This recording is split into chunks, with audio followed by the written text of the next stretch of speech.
Inter-Liverpool, ci siamo, è il grande giorno, gara d'andata degli ottavi di finale di Champions League, 10 anni dopo l'ultima volta, 10 anni dopo quell'eliminazione col Marsiglia ai tempi di Ranieri, finalmente ci siamo, l'Inter torna a disputare una fase di eliminazione diretta della più grande competizione calcistica europea, già questo contribuisce ad alimentare l'attesa e l'emozione per una grande partita tra due squadre dal blasone e dalla storia enormi in quello che sicuramente è, almeno secondo me, uno degli ottavi di finale più interessanti di questa edizione della Champions League e sulla carta potenzialmente uno dei più spettacolari. E allora parliamo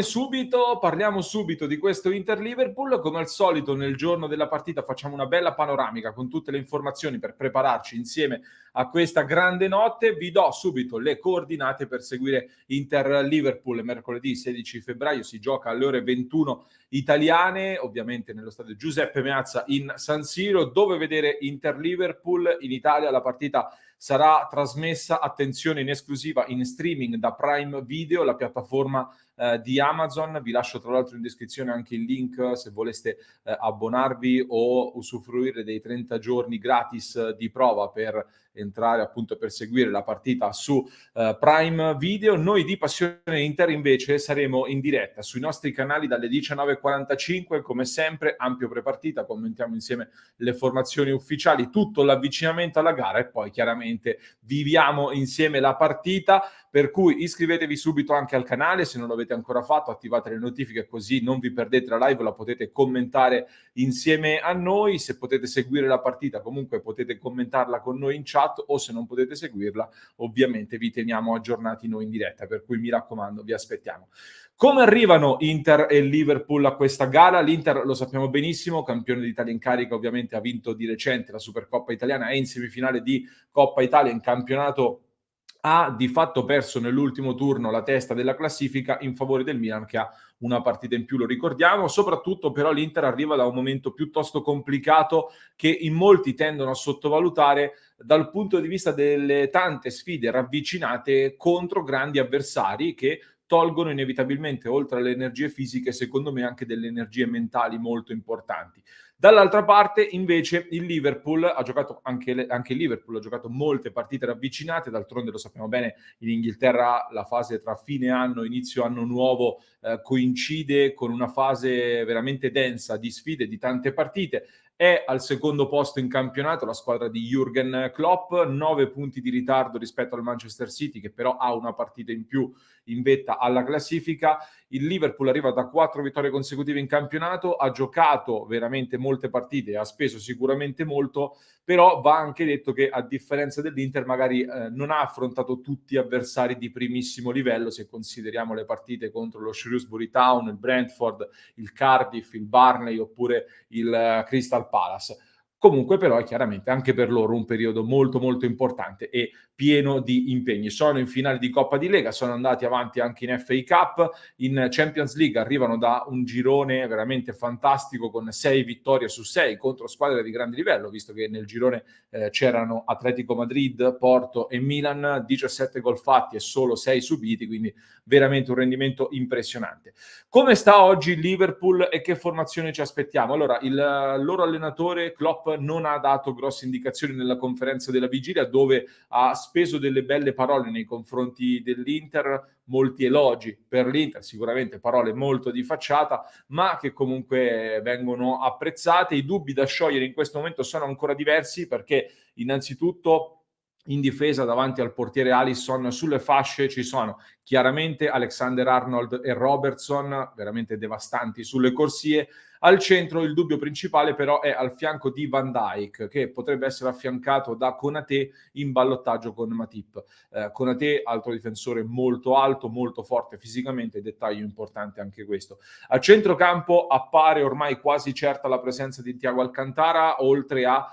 Fabinho, che quest'anno sta trovando anche una certa confidenza col gol e gli inserimenti, per cui attenzione. Il terzo uomo è un ballottaggio al momento con Keita, che è tornato un po' appannato dalla Coppa d'Africa, e Capitan Henderson, che però ha avuto un problemino fisico col Burnley in campionato e quindi si decide tra di loro. In attacco invece chiaramente Salah e Mané sono rientrati anche loro dalla Coppa d'Africa senza però particolari problemi. Ci sarà Diogo Jota che completa un'intesa veramente quasi perfetta lì davanti. In casa Inter invece la notizia è che alle assenze di Correa e di Gosens, oltre a quella per squalifica di Barella che salterà anche il ritorno in seguito all'espulsione rimediata contro il Real Madrid nell'ultima gara del girone, si aggiunge anche l'assenza di Mattias Vecino, nuovo problema non convocato. Centrocampo quindi per l'Inter con pochissime alternative per Inzaghi, che in conferenza stampa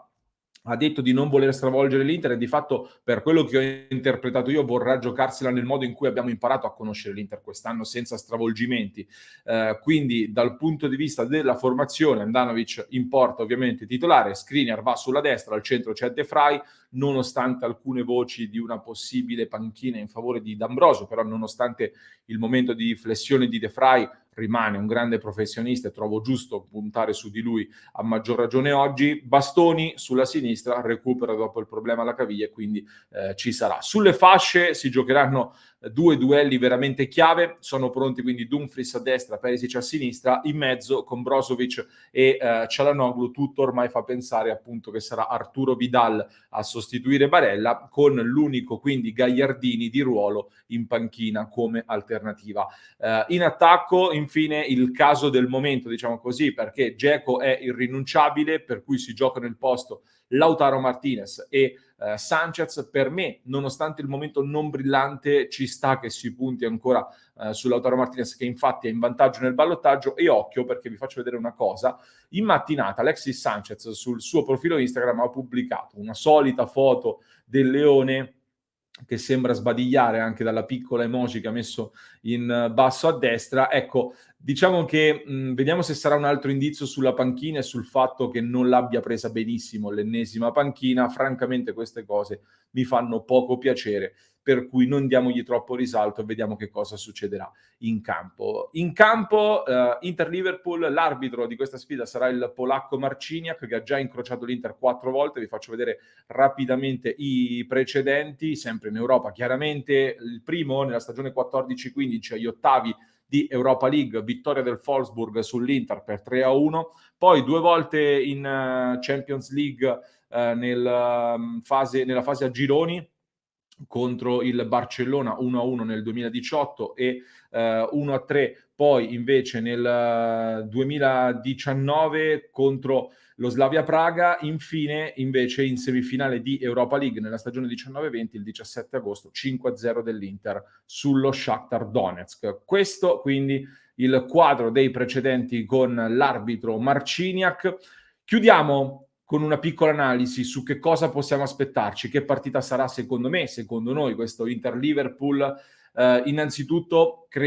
penso che molti saranno d'accordo, molte delle nostre chance, delle chance dell'Inter di passare il turno si giocano stasera a San Siro, perché poi ad Anfield oggettivamente sarà molto molto dura sul campo del Liverpool. Ricordiamo tra l'altro che da quest'anno in Champions non c'è più la regola del gol in trasferta che vale doppio, quindi anche questo è un fattore da considerare. Per l'Inter è una grandissima partita, un banco di prova per capire a che punto siamo rispetto alle grandi corazzate europee, rispetto anche alle squadre che partono per vincerla questa Champions League. Personalmente quindi sento veramente tanto questa partita, dopo 10 anni d'attesa voglio veramente godermela, sono già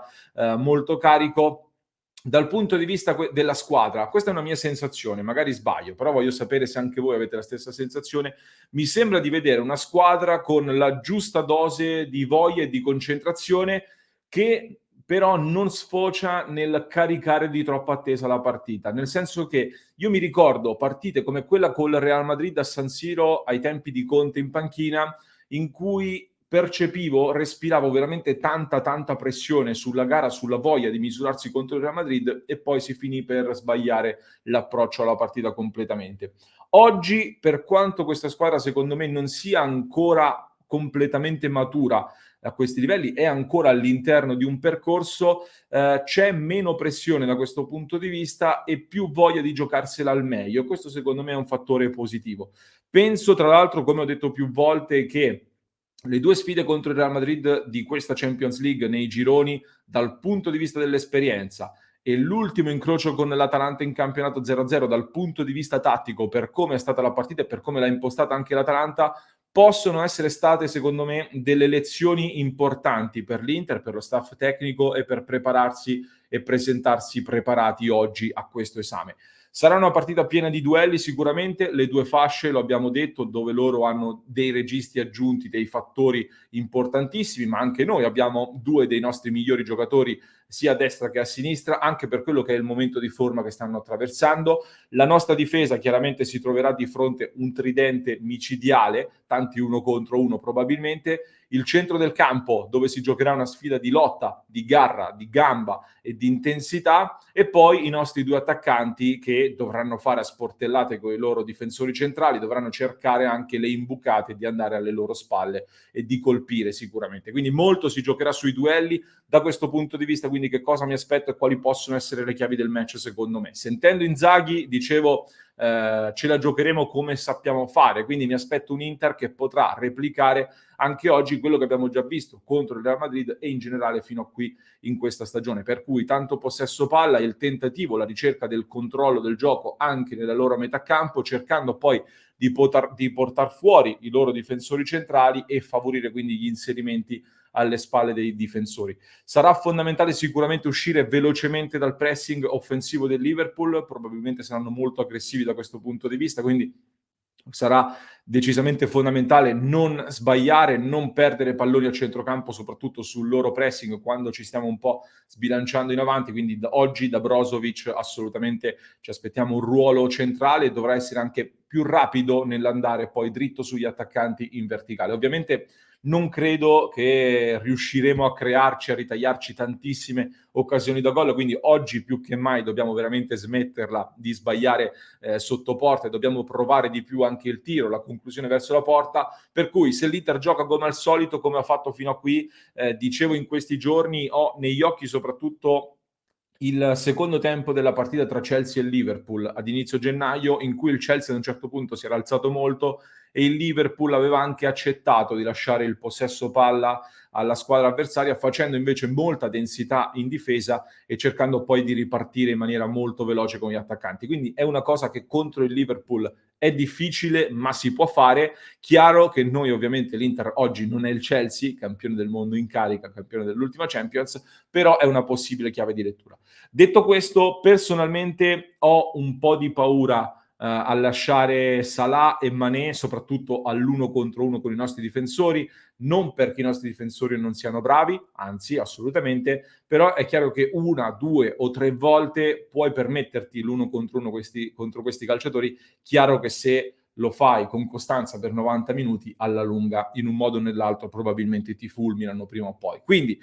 ho visto anche l'ultima gara del Liverpool col Burnley, ne abbiamo parlato tra l'altro anche in un altro contenuto che trovate sui nostri canali. Il Burnley ha messo in difficoltà il Liverpool, ma in generale tutti gli avversari che ha incontrato in questa stagione, pur essendo sul fondo della classifica, ha uno stile di gioco però molto molto interessante, con tanta densità dietro, verticalizzazioni immediate e la ricerca di riconquistare il pallone anche nella metà campo avversaria. Un po' tra l'altro quello che aveva fatto anche il Milan, che con un pizzico di fortuna anche stava comunque per portarsela a casa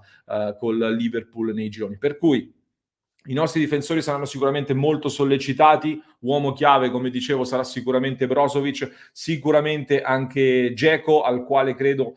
ci si affiderà molto anche con i palloni alti per cercare di portare fuori i difensori e spizzare il pallone anche di testa, e a questo punto spero che un altro uomo chiave possa essere Lautaro Martinez, che non ha ancora segnato in questa Champions, deve sbloccarsi in questo periodo, ha spesso fatto gol, fatto male alle grandi squadre che abbiamo affrontato, e quindi oggi se saprà approfittare del lavoro di Edin Dzeko, per me può far male all'avversario e io sinceramente ci spero. D'altronde dicevamo il toro quando vede rosso si scatena. Fatemi sapere anche quali sono le vostre sensazioni, non vedo davvero l'ora di giocare questa partita, sono consapevole del fatto che sarà difficilissima perché davvero il Liverpool è uno dei peggiori avversari che potessimo pescare, anche per quelle che sono le caratteristiche di queste due squadre e come si incastrano le nostre e le loro caratteristiche, però ragazzi, diciamocelo, siamo interisti e la storia dell'Inter ci insegna che siamo capaci di tutto, nel bene e nel male, per cui andiamo in campo col cuore nerazzurro. Fatemi sapere voi che cosa ne pensate, che partita vi aspettate, se volete sbilanciatevi nei commenti anche con un pronostico. Se mi avete seguito fino a qui fatemelo sapere lasciandomi nei commenti anche l'emoji del pallone. Nel giorno della partita lasciamo sempre l'emoji del pallone. Sosteneteci, sostenete il progetto Passione Inter tramite gli abbonamenti, trovate qui sotto la possibilità di abbonarvi al nostro canale per permettere alla macchina Passione Inter di andare avanti e di portarvi nuovi contenuti ogni giorno e di vivere insieme a voi tutte le partite come questo grande Inter-Liverpool, per cui ci vediamo in diretta dalle 19:45 e io vi aspetto.